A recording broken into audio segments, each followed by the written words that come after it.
Hello friends, आज आपके सामने मैं रीजनिंग के एक तरीके के क्वेश्चंस लेके आया हूं जो कैलेंडर पे बेस्ड होते हैं और लगभग हर साल एक सवाल या दो सवाल हर एक कॉम्पिटिटिव एग्ज़ाम में इसका आता है। तो क्वेश्चन इस टाइप का होता है, what was the day on 1 जनवरी 2013। अब कोई नॉर्मल इंसान इसको देखेगा तो सोचेगा इतना पुराना मैं कैसे याद रखूं या क्या ट्रिक लगाऊं, तो बहुत ही उसका टाइम वेस्ट हो जाता है इस तरह क्वेश्चन को सॉल्व करने में।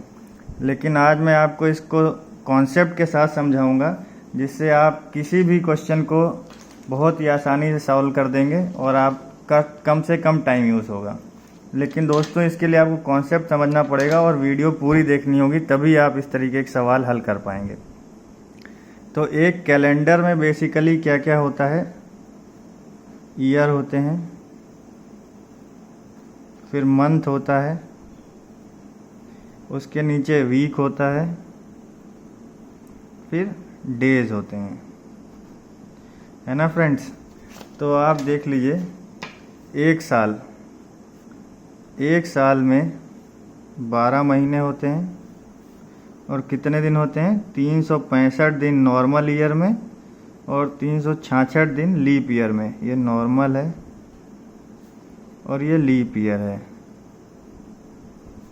ठीक है दोस्तों। तो नॉर्मल ईयर में 365 दिन का मतलब क्या हो गया, 52 वीक्स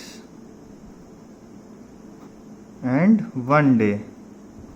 तो आप देख रहे हैं हर नॉर्मल ईयर में एक दिन एक्स्ट्रा रहता है, 1 ऑड डे, इसको आप ध्यान रखिएगा। और लीप ईयर में क्या हो जाता है, 52 वीक्स होते हैं एंड 2 ऑड डे होते हैं।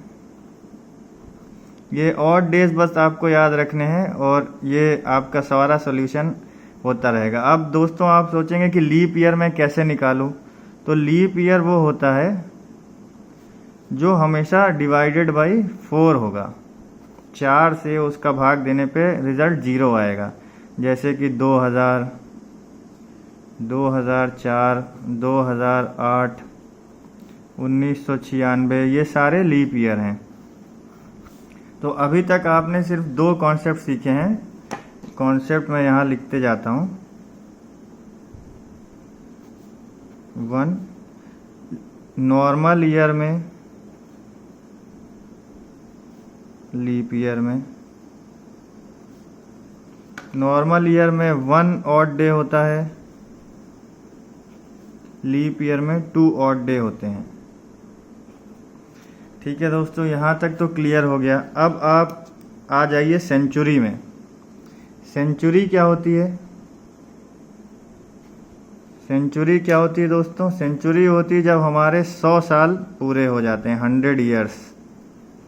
ठीक है, तो अब एक ये सेंचुरी में कितने ऑड ईयर्स होते हैं, ऑड डेज होते हैं, ये आपको निकालना है। ठीक है, तो आप इसको कैलकुलेट करते रहेंगे। हर साल में 100 साल में कितने लीप ईयर आएंगे, उस लीप ईयर में 2, बाकी नॉर्मल डेज में 1 ऑड डे। तो आप फाइनली जब कैलकुलेट करके आएंगे तो आपको 5 ऑड डेज मिलेगा।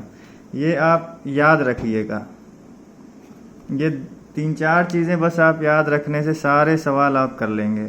ऐसे ही 200 साल में, 100 में 2 थे, 100 में 5 साल थे, तो 200 साल में 10 दिन हो जाएंगे, लेकिन 10 फिर से 1 वीक बन जाएगा, यानी 3 दिन बचेंगे। 1 वीक और 3 डेज हो जाएगा ना, तो 3 डेज, 200 ईयर में 3 डेज। इसी तरह 300 साल में आपका 1 ऑड डे आ जाएगा, 15 हो जाएगा 5 का, और 2 वीक और 1 डे हो जाएगा, 1 ऑड डे। इसी तरह 400 साल में दोस्तों, ये 5 × 4 20 होना चाहिए था, 20 ऑड डे, लेकिन हमारा एक इसमें लीप ईयर फिर से आ जाएगा +1, यानी 21 ऑड डे। 21 तो फुल वीक बन गया दोस्तों, यानी यहाँ 0 ऑड डे हो जाएंगे, 0। तो यही मेन चीज़ थी। ये इतना कॉन्सेप्ट आपने सीख लिया तो आप सारे सवाल लगा लेंगे। मैं फिर से रिपीट कर देता हूँ, नॉर्मल ईयर में 1 ऑड डे होता है, लीप ईयर में 2 ऑड डे होते हैं, 100 ईयर में 5 ऑड डे होते हैं, 200 ईयर में 3 ऑड डे होते हैं, 300 ईयर में एक ऑड डे होता है और 400 साल में हमारा फाइनली 0 ऑड डे आ जाता है। अब दोस्तों आप ये सोच रहे हो कि हम ऑड डे निकाल क्यों रहे हैं, तो मैं आपको क्वेश्चन जब सॉल्व करके दिखाऊंगा तो आपको आइडिया लगेगा कि हम ऑड डे क्यों निकाल रहे हैं। अब हम अपने क्वेश्चन में आ जाते हैं। हमें निकालना था 1 जनवरी 2013 को कौन सा दिन था। तो कोई भी वीक जो शुरू होता है वो मंडे से होता है। Monday, Tuesday, Wednesday, Thursday, Friday, Saturday, Sunday. तो मंडे हो जाएगा 1, ट्यूसडे हो जाएगा 2, वेडनेसडे 3, ये 4th डे ऑफ वीक है, ये 5th डे है, ये 6, ये 7। तो अब हम अपना सवाल सॉल्व करेंगे। 1 जनवरी 2013 को क्या था। अब दोस्तों आप ध्यान दीजिएगा, 1 जनवरी 2013 निकालना है तो हमें 2012 तक पूरा साल कंप्लीट हो चुका है। तो 2012 को हम कैसे लिख सकते हैं, 2000 + 12। अब देखिए ये दोस्तों इसको कैसे लिख सकते हो, 400 × 5 + 12।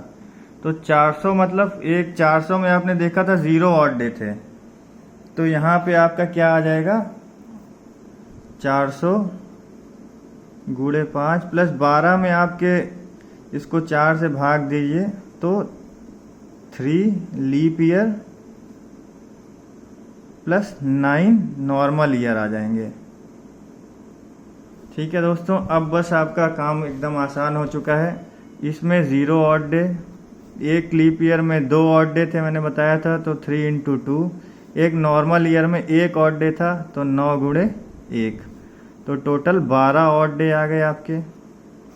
और दोस्तों ये 1 जनवरी को आपको निकालना है, तो 1 जनवरी हो गया 13वां ऑड डे, प्लस कर दीजिए तो टोटल 13 ऑड डे। इसको आप 7 से भाग देंगे तो क्या आ जाएगा दोस्तों, सॉरी मैंने थोड़ा कैलकुलेशन एरर कर दी। यहाँ देखिए 3 × 2 6 होगा + 9 यानी 15 ऑड डे। ठीक है दोस्तों, थोड़ा माफ़ी चाहूँगा। 3 × 6 + 9 15 ऑड डे, प्लस आप एक जोड़ देंगे 16 ऑड डे। 16 को जब आप 7 से भाग देंगे तो कितना आ जाएगा दोस्तों, 2 रिमाइंडर होगा। तो 2 क्या होता है, मंडे और ट्यूसडे, तो उस दिन आपका ट्यूसडे था। आप देख रहे हैं कितनी आसानी से हमने उस दिन ट्यूसडे था ये पता लगा लिया ना। इसी तरीके से अब मैं आपको दूसरा क्वेश्चन सॉल्व करके दिखाऊंगा जो थोड़ा सा डिफ़िकल्ट है, क्योंकि यहाँ तो हमारा साल का शुरुआत था जनवरी का। अब सपोज़ हमारा देश आज़ाद हुआ था 15 अगस्त 1947 को। इस दिन कौन सा डे था, ये आपको एग्ज़ाम में क्वेश्चन आ जाएगा निकालने के लिए। तो आप क्या करेंगे इसके लिए, ये मैं आपको समझा देता हूँ। देखिए दोस्तों 1947 मतलब हम पहले 1946 तक निकालेंगे, 47 को हम बाद में देखेंगे। तो 1946 को हम कैसे लिख सकते हैं, इसको आप लिख सकते हैं दोस्तों 1900 + 46। 1900 को आप कैसे लिख सकते हैं, 1600 + 300 + 46। तो दोस्तों इसको भी आप और ब्रेक करिए, +300। 46 ईयर्स को आप क्या लिख सकते हो, 4 से डिवाइड करेंगे तो 11, तो आपके लीप ईयर हो गए 11 चौके 44 यानी 11 लीप ईयर, और बैलेंस नॉर्मल ईयर यानी 35 नॉर्मल ईयर। ठीक है, अब बस आपका कहानी एकदम सिंपल है। ये 1600 पूरी 4 की 400 सेंचुरी यानी 0 ऑड डे। 300 में मैंने आपको बताया था, ये देखिए 300 में 1 ऑड डे होता है +1। 11 × 2, एक लीप ईयर में 2 ऑड डे होते हैं, प्लस 35 × 1। इसको आप सॉल्व करेंगे तो 1 + 22 + 35 आ जाएगा 58। यहाँ तक आप समझ गए होंगे। अब बच गया 15 अगस्त तक हमें पहुँचना है। ये आप पहुँच गए 31 दिसंबर 1947 तक 58 ऑड डे थे। अब 15 अगस्त में आपको जाना है। तो दोस्तों अगस्त में जाने के लिए तो अभी तक अगस्त में आप देखिए, अब आपको एक एक मंथ वाइज जाना पड़ेगा। जनवरी 31 की होती है यानी उसमें 3 ऑड डे होंगे, 28 + 3। ये आप फरवरी क्योंकि 46 लीप ईयर नहीं तो 0 ऑड डे होगा। मार्च में भी 3 ऑड डे हो जाएंगे। अप्रैल अप्रैल में 2 ऑड डे हो जाएगा, मई में 3 ऑड डे हो जाएंगे, जून में 2 ऑड डे हो जाएंगे, जुलाई में 3, और हमें 15 अगस्त तक जाना है, तो 15 दिन अगस्त के। टोटल कितना हो गया आपका? 31 डेज आ गया ऑड। और आपने पहले 1947 तक 58 निकाला हुआ है, इसमें आप 58 जोड़ दीजिए, 8 1 9 5 3 8, टोटल 89 ऑड डे आ गए। अब इसकी आप 7 से भाग दे दीजिए, यहाँ 1, यहाँ 19, 7 दूनी 14, 5, यानी 5 ऑड डे फाइनली आया। और दोस्तों 5 क्या था? Monday, Tuesday, Wednesday, Thursday, Friday, Saturday, Sunday, 1 2 3 4 5, मतलब फ्राइडे था। तो आप 15 अगस्त 1947 को फ्राइडे था। ठीक है दोस्तों, अब आपको मैं आखिरी में एक बोनस टिप और देता हूँ। सपोज आपका क्वेश्चन दिया है 5 मार्च और 2020 को कोई दिन है, आपको 5 नवंबर 2020 को निकालना है, कौन सा डे होगा। तो दोस्तों आप ये ध्यान दीजिएगा कि मार्च और नवंबर का महीना हमेशा सेम होता है किसी भी कैलेंडर का, तो जो दिन मार्च के सेम रहेंगे सेम नवंबर में भी वही डे आ जाएगा। ये आपकी बोनस टिप थी, इसको आप किसी भी साल में यूज़ कर सकते हैं। मार्च और नवंबर का महीना हमेशा सेम होता है। और अब आप लोग को एक क्वेश्चन मैं देता हूँ, अपनी डेट ऑफ बर्थ, किसी की सपोज डेट ऑफ बर्थ 5 जुलाई 1990 है, तो इसका दिन निकालिए, अपनी डेट ऑफ बर्थ का दिन निकाल के कमेंट बॉक्स में मेरे को कमेंट करके बताइए।